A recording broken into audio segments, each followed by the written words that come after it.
جب تک اس ملک کے اندر یہ جو فرقہ پرستی کا خاتمہ نہیں ہوگا، اور آج دیکھ لیجیے میں آج بھی کہہ سکتا ہوں ایک درد دل کے ساتھ، اور میں معافی چاہتا ہوں، 7 بار آپ سے معافی چاہوں گا کہ ابھی بھی بعض، میں کسی کا نام نہیں لیتا لیکن بعض مکاتب فکر کے جو جلیل علماء ہیں، جلیل علماء تو کبھی اس طرح کی بات نہیں کریں گے، لیکن جو بعض لوگ کہتے ہیں کہ اس مسجد میں نماز نہیں پڑھ سکتے، اس کے پیچھے آپ نماز نہیں پڑھ سکتے، اگر یہ ہمارا حال ہے تو ہم قوم کو کس طرح اکٹھا کر سکتے ہیں؟ آپ کو پتہ ہے میں ان مسائل پر کم بات کرتا ہوں لیکن ضروری بڑا سمجھتا ہوں. میں سمجھتا ہوں یہ ضروری چیزیں. مہربانی فرمائیں کسی جگہ بھی کسی ایک کے بارے میں بھی اپنے عقیدے میں کبھی کوئی کمزوری پیدا، کبھی نہ کوئی کمزوری پیدا، اتنی سی بھی بات کسی کی سننا، کسی کی کرنا، ڈسکس، ہمارا منصب ہی نہیں. اور کچھ اور بیوقوف ہیں. میں یونیورسٹی میں تھا چند دن پہلے، تو لیکچر کے بعد ایک دوست مجھے کہنے لگے کہ مولوی ایک دوسرے کے پیچھے نماز نہیں پڑھتے. میں نے اس کو کچھ پیار کی دلیلیں بھی دی، محبت کی. اس کو کہتے ہیں الزامی جواب ہمارے اصول تفسیر میں. میں نے اسے کہا کہ ایک ڈاکٹر سے دوائی لے لیں، دوسرے کے پاس جائیں تو کہتا ہے اسے تو پتہ ہی کو نہیں، تم غلط آدمی کے پاس چلے گئے ہو. تو اس سے آپ کو ٹینشن نہیں ہوتی؟ یہ روز سیاستدان دھما چوکڑی مچا رہے ہوتے ہیں کہ فلانا چور ہے، فلانا چور ہے، تو اس سے نہیں ٹینشن، مولویوں کی ٹینشن ہے تمہیں. کہنے لگا جی نہیں، کیوں نہیں نماز پڑھتے؟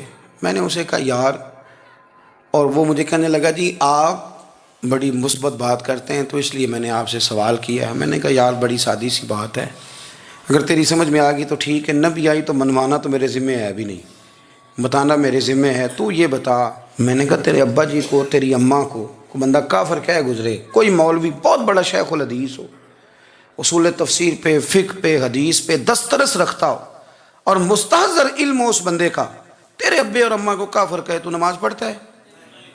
کہنے لگا نہیں. تو میں نے کہا جو میرے نبی پاک کے ماں باپ کو مشرک مانے. اور میں نے کہا اگر تم نے دلیل چاہیے ہوگی تو بندے میں تمہیں دوں گا، اور بائی نیم دوں گا، اور میں ان کی تحریریں تمہیں دوں گا جو مر گئے یہ لکھتے ہوئے کہ چونکہ وہ پہلے چلے گئے تھے، انہوں نے کلمہ نہیں پڑھا، لہذا معاذ اللہ صبح معاذ اللہ دوزخ میں جائیں گے. تیرا حوصلہ پڑھتا ہے تو پڑھ نماز، میرا تو نہیں پڑھتا، میں کیسے پڑھوں؟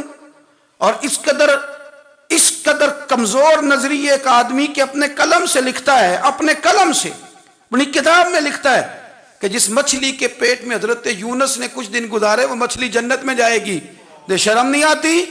جس مچھلی کے پیٹ میں یونس چند دن رہے وہ جنت میں جائے گی، اور جس ماں کے پیٹ میں مدینے والے رسول 9 مہینے رہے.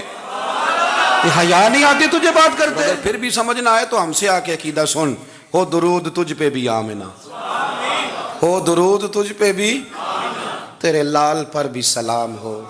تیری گود کتنی عظیم ہے، تیری گود کتنی. یار آپ مجھے دلیل دینا. میں ہماری ساڑی تے باٹی کون نہیں تے سانجی کس نال ہونی ہے، ہمارا کسی سے ذاتی رٹا ہی کوئی نہیں. آپ بات کو سمجھیں، لیکن تجھے کوئی اور چیز لکھنے کو ملی کوئی نہیں. تو نے قلم اٹھایا اور تو تکلیف دیتا ہے نبی پاک کو، تو وصیت والدین کو معاذ اللہ یہ لفظ کہہ کے گزر جاتا ہے. اور ان کے نام دیکھو، آمنہ نام کیا ہے؟ آمنہ. آمنہ نام کافروں جیسا ہے، اور والد کا نام کیا ہے؟ سبحان اللہ. عبداللہ کا معنی یہ کافروں جیسا نام ہے. مت ماری ہے، اور کتابیں لکھی جا رہی ہیں، اور سیرت لکھی جا رہی ہے، اور دلیلیں دی جا رہی ہیں. لوگوں کو خیال ہی نہیں آتا. عجیب فلسفہ ہے. 4 اقوال ہمارے بزرگوں نے لکھے ہیں نبی پاک کے والدین کے بارے. سب سے پہلے امام سیوطی فرماتے ہیں رسول کریم علیہ السلام نے فرمایا کہ پوری دنیا میں جب کفر رہتا ہے تب بھی 10 لوگ اللہ کی توحید پر ہمیشہ قائم رہتے ہیں. یہ نہیں ہو سکتا کہ ساری دنیا کفر سے بھر جائے. فرماتے ہیں میرے محبوب کے والدین بھی ان 10 لوگوں میں شامل ہیں، حضور کے والدین بھی ان. اور دوسرا قول آپ فرماتے ہیں نبی پاک کے والدین زمانہ فطرت پہ تھے. زمانہ فطرت وہ زمانہ ہوتا ہے جس کے اندر نبی نہیں ہوتا، تو لوگ جس دین کو بہتر سمجھتے ہیں، اللہ کی توحید کے ساتھ اس پر عمل کرتے ہیں، تو ان پر کوئی مواخذہ. اور تیسری بات یہ کہ نبی پاک کے والدین حضرت ابراہیم کی ملت پر تھے، حضرت ابراہیم کے دین پر تھے. اور حضرت ابراہیم کا وہ دین ہے جس کو قرآن کہتا ہے کہ وہی دین ابراہیمی دین محمدی ہے صلی اللہ علیہ وسلم، وہی دین محمدی ہے.